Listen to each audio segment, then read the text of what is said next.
কিন্তু আমাৰ জ্ঞান বিশ্বাস আমাৰ অনুকূলে আমি খুঁজো প্ৰতিটো কথায় কথায় ইংৰেজি উক্তি প্ৰকাশ কৰিব পৰা ইংৰেজি লেখকৰ উদাহৰণ দিব পৰা ব্যক্তি আমি তৰাম কৰিবৰ বাহিৰে অসমত দেখা নাই। যিগৰাকী ব্যক্তিয়ে এই ৮৬ বছৰ বয়সতো শেক্সপিয়াৰে কি কৈছিল, শেলীয়ে কি কৈছিল, বাইবেলে কি কৈছিল, এই সমস্ত কথা তেখেতে তৎমূলভাৱে ক'ব পাৰে।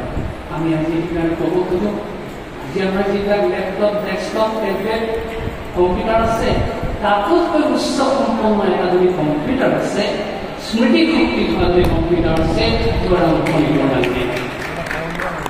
আৰু যাৰ কাৰণে আমি তেখেতৰ অনুকৰণে আশ্ৰয় লওঁ আৰু সবাই গম পাইছে আমি একেবাৰে